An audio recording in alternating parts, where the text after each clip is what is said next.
Hey, good evening, everybody. I am Chuck Rogers, a licensed professional counselor and licensed marriage and family therapist. And I'm Keith Dunn, and I am a network engineer. And a very good one at that. And each week we team up to make tabletop coffee, right? Yeah, absolutely, where we are bold and never ever bitter. Never bitter. And tonight we're going to talk about giving you permission to hurt. I don't want any extra hurt. Maybe you do. Stay tuned. We'll talk about it. I find that people change because of two things. Why do you think people change? And in fact, I had this conversation with someone today.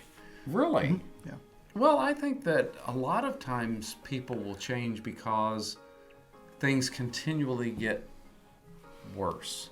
Or you're going down this road and something bad happens and something else gets worse and worse. And then you're kind of forced to go in some other direction. Yeah, sometimes. And we talk an awful lot about dreams, and therefore dreams don't happen, or you're afraid dreams aren't going to happen, so therefore you get afraid, and then you have conflicts within yourself or conflicts between two people. So, yeah, so people change basically because of one or two reasons. One is they want pleasure to take place, the dream. Okay, sure. Or number two is pain.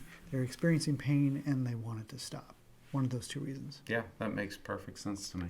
So tonight we're going to talk about not so much the pleasure piece, but the pain piece. Pain. Yeah. Okay. Yeah, it's got to be pain. Yeah.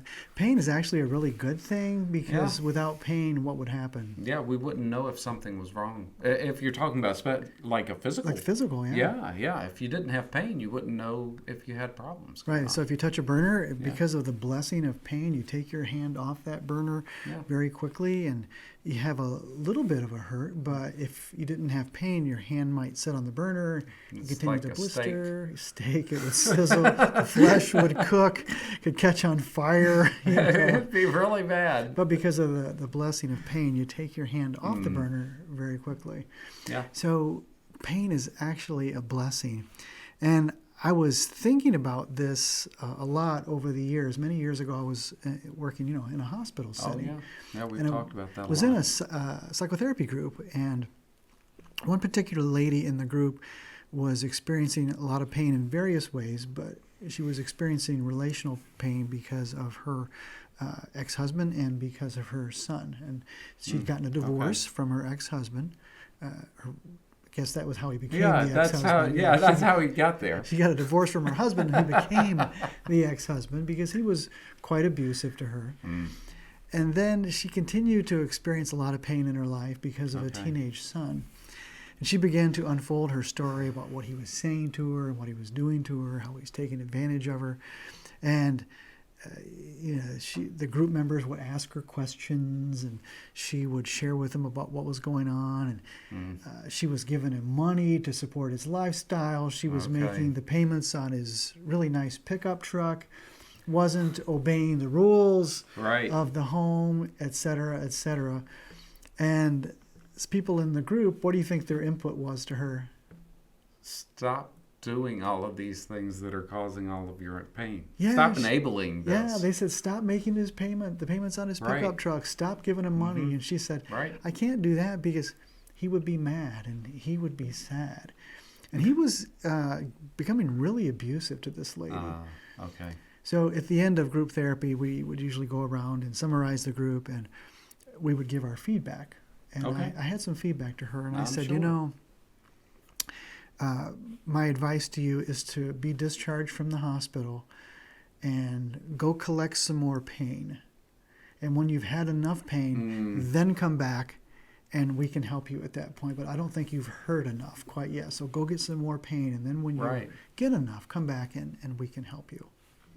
So it's kind of like getting to the edge of that cliff, and you're at the point where either you're going to completely fall off and you're doomed, or you're going to turn around and make a change from that. Yeah, absolutely. And she wasn't there yet. She wasn't ready to make that change. And I said to her, look, you're terrifying me, because if you're not hurting enough at this point, I'm terrified of what's going to happen, and I hope that I don't read about you in the newspaper of something really bad happening to you going forward. Right. I mean, how far do you have to go in order to get there? But I think a lot of people do that because they're so unsure of the unknown. And we've talked about this so many times. You're here, you're making all these decisions, and you don't like where you are. But it's working. But it's there. Yeah. You've made it today. You made it yesterday. You made it last week. So to change from that is really scary. Yeah, it's really scary. But if you add one more thing, how many rocks do you have to put in that backpack before it's too heavy that you can't carry it? Yeah. Yeah, that's great. So where's the breaking point, right? Where's your breaking point? Where is that breaking point? At what point do you get to the place where you say, okay, I've had enough pain? Hope that our content was helpful for you. If it was, please go ahead and subscribe. We would really appreciate it. Yeah, and ding that bell so you're notified of upcoming videos. And please like it. Yep, share it with your friends. Thanks, everyone. Until next time. Are you going to use your special voice tonight to really boom out there? Yeah. I'm going to boom. It's going to reverberate. It's going to sound like my voice on a normal It's going to reverberate. Ooh. Well, the way this room... I think that I have noticed that it's echoed a little bit more in here, and I don't know why. I think it's the I've noticed paint. it too. I think it's the paint. I think we got rid of the brown tan. Does tan soak up more of your sound waves than the greenish blue? Although I'm giving the camera the look of contempt. We'll have to talk about that.